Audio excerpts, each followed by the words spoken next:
Hi అందరికీ నమస్కారం. ఈరోజు ఒక బాగా వైరల్ అవుతున్నటువంటి ఒక పోస్ట్. చాలా మంది అర్థం చేసుకోవాల్సినటువంటిది, ఆలోచించేటువంటి విధానానికి వ్యతిరేకంగా ఉన్నటువంటి ఒక డిఫరెంట్ పోస్ట్ గురించి మనం మాట్లాడబోతున్నాం. జనరల్ గా సక్సెస్ అంటే ఏమిటి? ఐఐటి లాంటి ఇన్స్టిట్యూట్ లో చదవటం, అక్కడ ఐ ప్యాకేజ్ రావటం, మంచి జాబ్ లో సెటిల్ అవటం అనేటువంటిది జనరల్ గా చూస్తూ ఉంటాం. కానీ ఇక్కడ స్క్రీన్ మీద కనబడుతున్నటువంటి పోస్ట్ మీరు గమనించవచ్చు. ఒక ఐటీ ఎంప్లాయ్ ఐఐటిలో చదివి మంచి శాలరీ సంపాదించి ఇమీడియట్ గా క్యాంపస్ ప్లేస్మెంట్ లో మంచి శాలరీ సంపాదించి ఎర్లీ 20s లోనే జాబ్ చేస్తున్నటువంటి ఒక వ్యక్తి రాసినటువంటి ఒక పోస్ట్ ఇది. ఇక్కడ salary, yes my salary is good but my job is boring అని. ఈ ఒక్క పోస్ట్ చాలా వైరల్ అయింది గత కొన్ని రోజులుగా. ఎందుకు? నిజంగా చాలా కష్టపడి ఐఐటికి వెళ్ళి చదువుకోవటం, అక్కడ ర్యాంక్ వచ్చి అక్కడ చదువుకోవటం, మంచి జాబ్ రావటం, డ్రీమ్ జాబ్ రావటం, ఇవన్నీ గొప్ప గొప్ప విషయాలు కదా.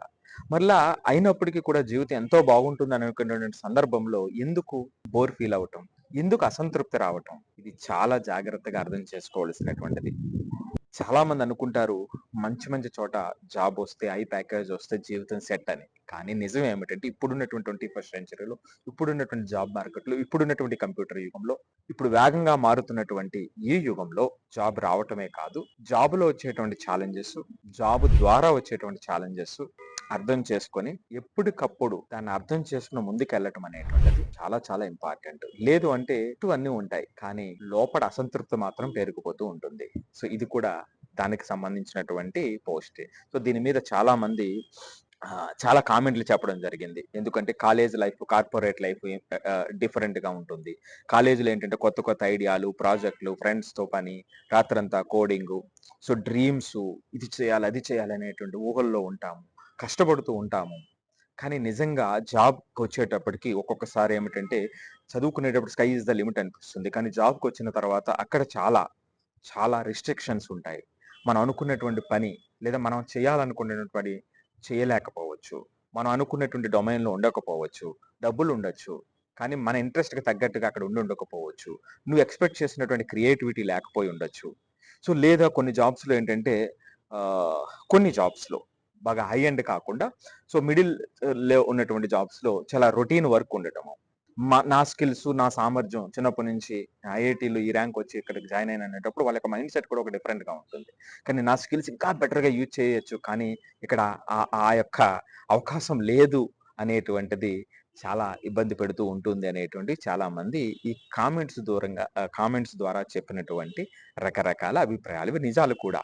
సో అందుకనే ఎక్స్పెక్టేషన్స్ కి రియాలిటీకి మధ్య ఉన్నటువంటి గ్యాప్, అంటే ఎక్స్పెక్టేషన్ ఎట్లా ఉంటుందంటే ఇన్నోవేషన్, ప్రతి దాంట్లో ఏ రోజుకి ఆ రోజు క్రియేటివిటీ ఉంటుంది, క్రియేటివ్గా వర్క్ చేయొచ్చు, ఎక్సైటింగ్ వర్క్ ఉంటుంది అని. కానీ కొన్ని కొన్ని సందర్భాలు ఏమవుతుందంటే చాలా రొటీన్ జాబ్స్ ఉంటాయి, మెయింటెనెన్స్ వర్క్ ఉంటుంది, రిపిటేటివ్ టాస్క్స్ ఉంటాయి. సో ఆ సందర్భంలో వాళ్ళు దాన్ని అంతగా అప్రిషియేట్ చేయలేకపోవచ్చు. సో ఇది జనరల్ గా ఈ మైండ్ సెట్ కి సంబంధించినటువంటి ఒక ప్రాబ్లం. మరి ఇక్కడ చాలా మంది ఏమిటంటే ఆ ఊహా ప్రపంచం ఇక్కడ వీళ్ళకి వచ్చినటువంటిది, ఆ మధ్యలో మిస్ మ్యాచ్ అనేటువంటిది అసంతృప్తిని తెలియజేస్తుంది అనేటువంటిది వాస్తవం. మరి దీన్ని ఏం చేయాలి అంటే ఎంతో ప్రపంచాన్ని మార్చేయచ్చు అనేటువంటి దాంతో వచ్చినటువంటిది ఆ సంతృప్తి లేక ఇటువంటి సమస్య ఎదురవుతూ ఉంటుంది. సో ఈ పోస్ట్ కి కామెంట్ పెట్టిన వాళ్ళు చాలా మంది చెప్పారు, enjoy college life, you may never have that much fun again అనేటువంటిది ఒకరైతే I completely relate with you అంటే చాలా మంది ఈ కామెంట్ కి లైక్ చేయడం జరిగింది. అంటే ఒకడే కాదు, చాలా మంది ఆ అసంతృప్తితో ఉన్నారు అనేటువంటిది దాని అర్థం. సో కాబట్టి ఇక్కడ ఐఐటికి వెళ్తే లైఫ్ పర్ఫెక్ట్ అనేటువంటిది అనుకోకూడదు. కాలేజ్ అనేటువంటిది gives opportunity but meaning must come from you. So మనం చేసేటువంటి పని మన జీవితాన్ని నిర్వచిస్తుంది, మనం పని చేసే కంపెనీ జీవితాన్ని నిర్వచించదు. సో కాబట్టి మనం పని చేసేటువంటి దాంట్లో ప్యాకేజ్ మాత్రమే కాకుండా పని మీద ఆసక్తి అనేటువంటిది చాలా చాలా ముఖ్యం. కొన్ని సంవత్సరాల తర్వాత మీ కాలేజ్ పేరు, మీరు చదివినటువంటి ప్లేస్ కన్నా కూడా మీ స్కిల్స్ అనేటువంటిది ముఖ్యం ఇప్పుడున్నటువంటి ప్రపంచంలో. కాబట్టి మీరు చేసే పని మీకు ఎంత ఉపయోగపడుతుంది, కంపెనీకి ఎంత ఉపయోగపడుతుంది, మీకు ఎంత సంతృప్తిని ఇస్తుంది, మీరు చేసేటువంటి పనిలో సంతృప్తికరమైనటువంటి విషయాలు ఏమిటి, లేదా మీరు సంతృప్తిగా ఉండటానికి చేయాల్సినటువంటి లాంగ్ రన్ లో చేయాల్సినటువంటి పనులు ఏమిటి జాబ్తో పాటు అనేటువంటిది చాలా చాలా ఇంపార్టెంట్.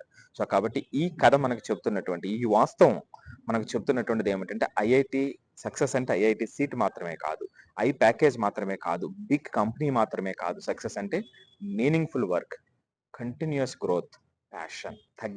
ఎప్పటికీ తగ్గనటువంటి ప్యాషన్. అందుకే మనం కెరియర్ కోసం కాకుండా, ప్యాకేజెస్ కోసం మాత్రమే కాకుండా, కేపబిలిటీస్ కోసం, స్కిల్ ఎన్హాన్స్‌మెంట్ కోసం, ఉన్నటువంటి పరిస్థితులను అర్థం చేసుకొని కంటిన్యూయస్ గ్రోత్ దిశగా పరిగెత్తడం కోసం, తగ్గని ప్యాషన్‌ని ఎప్పటికీ మనం మన దగ్గర ఇంటాక్ట్‌గా ఉంచుకోవటం కోసం, అవసరమైనటువంటి మైండ్ సెట్‌తో మనం రెడీ అవ్వాల్సినటువంటి అవసరాన్ని ఇటువంటి వాస్తవ పరిస్థితులు మనకి తెలియజేస్తున్నాయి. సో దీనికి సంబంధించి మీ విలువైనటువంటి అభిప్రాయాన్ని కామెంట్ రూపంలో తెలియజేయండి. సరదాగా మీ కామెంట్ రూపంలో తెలియజేస్తే ఎక్కువ మంది రెస్పాండ్ అయితే, చక్కటి డిస్కషన్ జరిగితే కొంతమందిలో ఆ చేంజెస్ రావటానికి అవకాశం ఉంటుంది. సో తద్వారా వాళ్ళు ఏ రోజుకి ఆ రోజు హ్యాపీగా వాళ్ళ జాబ్‌ని, అందులో ఉన్నటువంటి ఛాలెంజెస్‌ని కూడా అర్థం చేసుకొని, అది రేపటి భవిష్యత్తుకి పునాదిగా మార్చుకునేటువంటి అవకాశం ఎక్కువ మందికి అందుతుందనేటువంటిది నా యొక్క ఉద్దేశం. Thank you for watching.